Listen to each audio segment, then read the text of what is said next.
اب تھوڑا سا ایک مختصر سا تعارف معصومہ کا کرا دیا جائے تاکہ زیارت آپ کو سمجھ میں آئے. جب تک مزور کی معرفت نہ ہو تب تک سمجھ میں نہیں آتا کہ ہم یہاں پر کیوں آئے ہیں. اور امام رضا کی حد تک تو وہاں پر لوگ پھر بھی عقیدت کا زیادہ مظاہرہ کرتے ہیں امام ہونے کی وجہ سے, لیکن کچھ جوش و جذبہ کچھ ٹھنڈا پڑتا دکھائی دینے لگتا ہے کہ جب معصومہ قوم کے دربار میں پہنچتے ہیں. تو تھوڑا سا ایک آپ کے سامنے ایک تعارف بھی پیش کر دیا جائے. دیکھیے ہمارے ساتویں امام موسیٰ کاظم علیہ الصلوۃ والسلام کی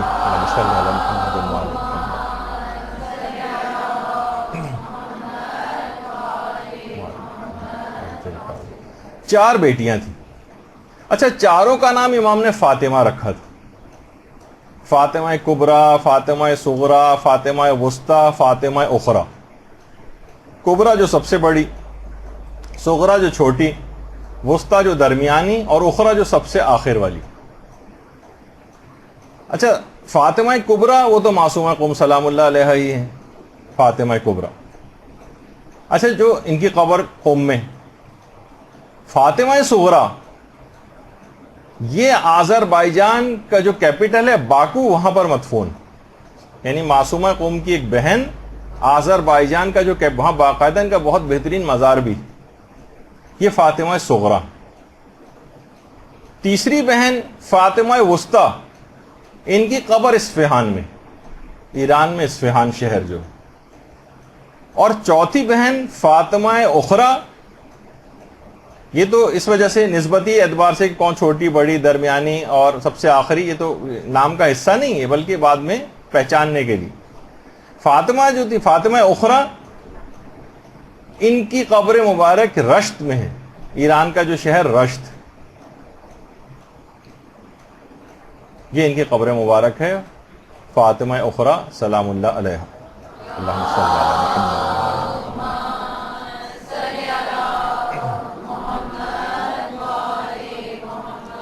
اچھا, بہنوں کی بڑی خواہش نہیں ہوتی کہ ساری بہنیں ہم ساتھ رہیں, کہ ایسے ایسے مظالم ہوئے تھے کہ ساری بہنیں بھی سب ایک دوسرے سے جدا ہو گئیں اور کہاں کہاں جا کر انہوں نے انتقال کیا اور شہادتیں پائیں. تو یہ اس زمانے کے مظالم, یہ صرف آج کل کے دور کے اعتبار سے صاحبان ایمان پریشان ہو جاتے ہیں, لیکن اس زمانے کے اعتبار سے بھی اگر آپ دیکھیں تو کتنے مظالم ہوئے کہ سب بہنیں الگ الگ شہروں کے اندر جدا ہو گئیں اور وہیں پر ہی پھر مدفون ہوئیں. اور اس لحاظ سے اگر آپ دیکھیں کہ یہ جو شہزادی معصومہ ہیں 173 ہجری میں مدینے میں پیدا ہوئی ہیں اور فقط 28 سال کی مختصر سی زندگی میں قم میں شہادت پائی ہے اور وہیں پر مدفون ہو گئی.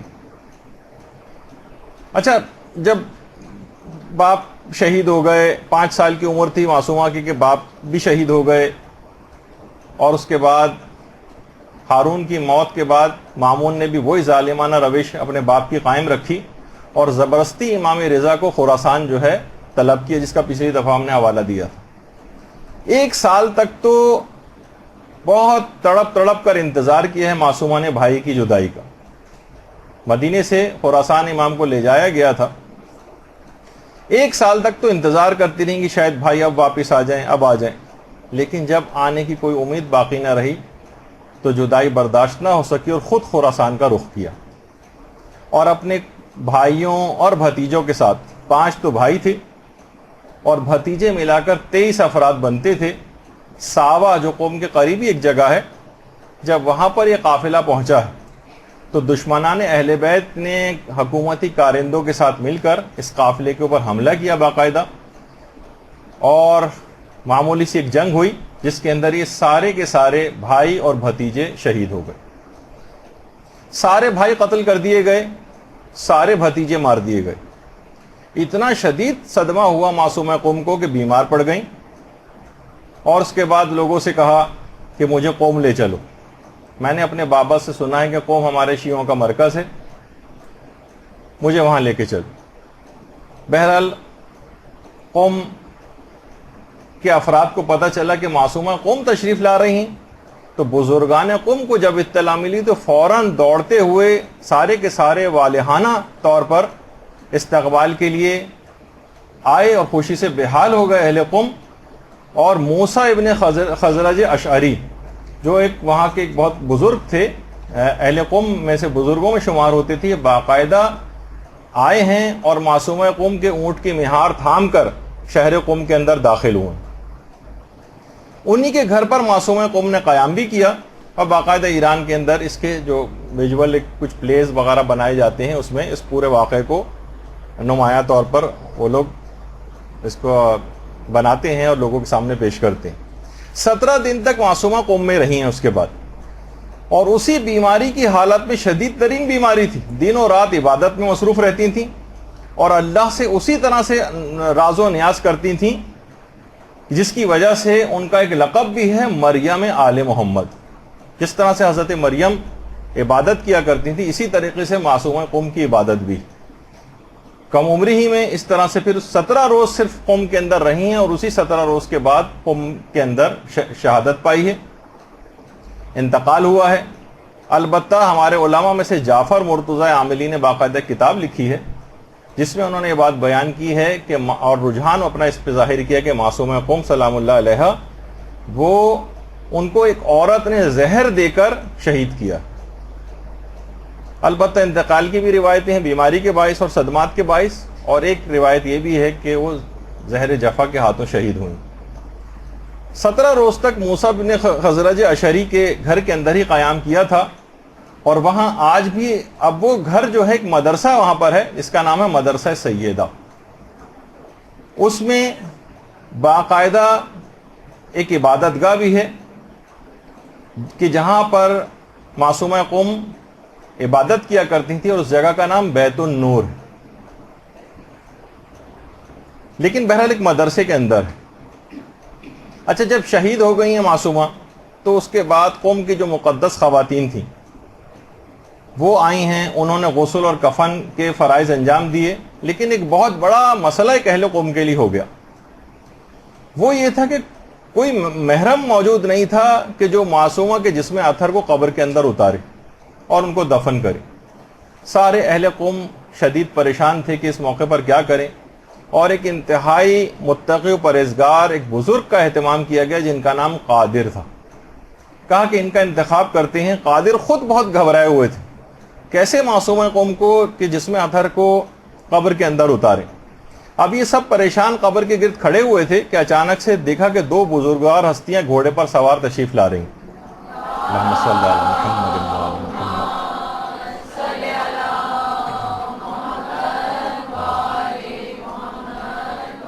بہت پروقار انداز میں تشریف لا رہی ہیں۔ انہی دونوں بزرگوار، مجمع کے اوپر سناٹا چھایا ہوا ہے، ان دو بزرگوار آئے، انہوں نے آ کر اس پر نماز پڑھی جنازے پر، اور پھر اس کے بعد قبر کے اندر اترے اور ریحانہ رسول کے جسم اطہر کو قبر کے اندر دفنایا، اور کوئی بھی بات کیے بغیر واپس لوٹ گئے۔ باقاعدہ تاریخ قوم کے اندر یہ پورا واقعہ موجود ہے۔ آیت اللہ فاضل لنکرانی فرماتے ہیں کہ بعید نہیں ہے کہ یہ دو شخصیات ہمارے 8ویں امام علی رضا اور امام محمد تقی علیہ الصلوۃ والسلام۔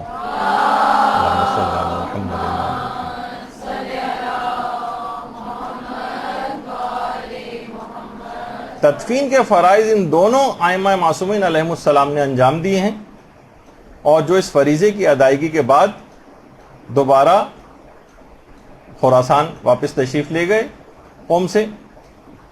تو دفن کے بعد قبر کے اوپر اہل قوم نے باقاعدہ بوریے کا ایک سائبان پہلے بچھایا اس پر سائے کے لیے، اور سالوں کے بعد جب ہمارے امام محمد تقی علیہ الصلوۃ والسلام کی بیٹی زینب یہاں سے گزری، اللہم صلی علی محمد وعلی محمد،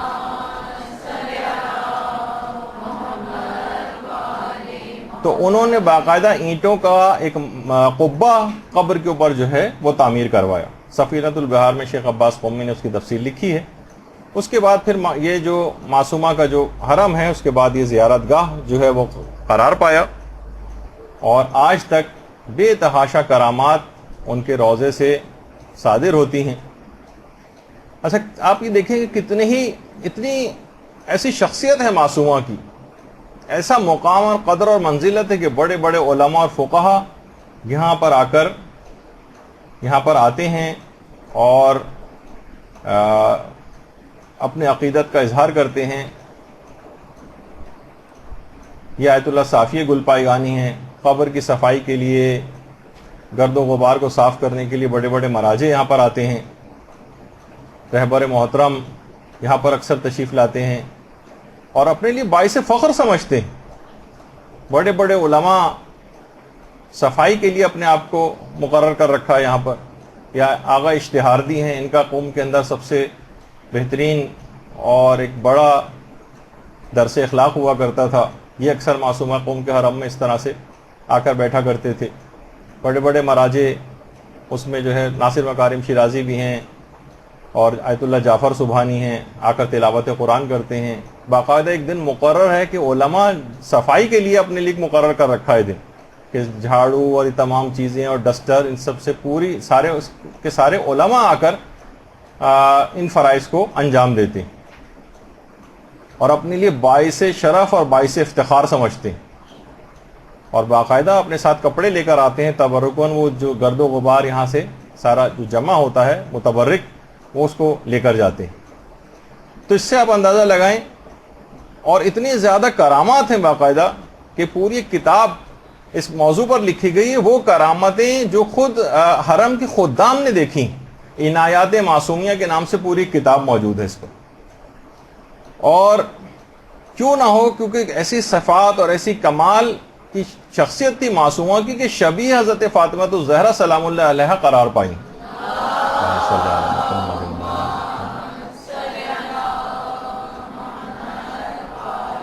جب بھی کہا جاتا ہے کہ وہ فاطمہ جن کی قبر مدینے میں گم ہو گئی تھی، وہ قوم کے اندر ظاہر ہو گئی. اور یہی وجہ ہے کہ جو واقعہ مشہور ہے آیت اللہ مرشی نجفی کے والد محمود مرشی کا، محمود مرشی کہ جنہوں نے باقاعدہ واقعہ مشہور ہے، مختصراً صرف بیان کر رہا ہوں، وہی کہ جن کا میں نے پچھلی دفعہ بتایا تھا کہ آیت اللہ مرشی نجفی کے جو والد تھے محمود مرشی، یہ عالم برزخ میں جو ان کی مصروفیات ہے اس میں قبر امام حسین پر تلاوت قرآن کرنے پر ان کی روح معمور ہے. امام حسین کی قبر مبارک کا اندرونی حصہ ہے. درود بھیجیے محمد و آل محمد صلی اللہ علیہ وسلم.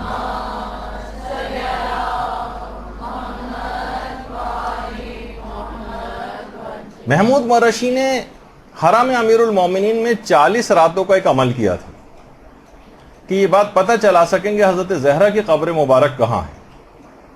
روایت دو طرح کی باتیں اس میں روایات کے اندر آئی ہیں. ایک میں تو یہ کہ امیر المومنین علیہ الصلوۃ والسلام خود خواب میں تشریف لائے. اللہم صلی علی محمد.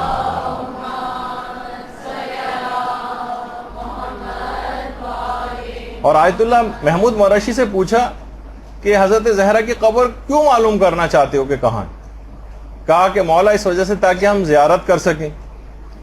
کہا کہ میں زہرا کی وصیت کو پائمال کر کے تم کو ان کی قبر کا پتہ نہیں بتا سکتا کہ ان کی قبر اصلی کہاں ہے.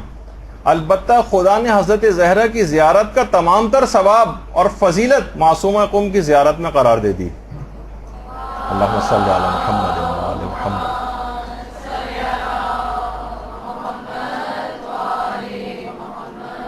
اور دوسرے طریقے سے جو واقع آیا ہے اس میں کہ یہ امیر المومنین کے بجائے 5ویں اور 6ٹھے امام ان کی خدمت میں محمود مرشی جو ہے وہ حاضر ہوئے اور خواب میں ان دونوں نے پوچھا کہ تم کیوں معلوم کرنا چاہتے ہو.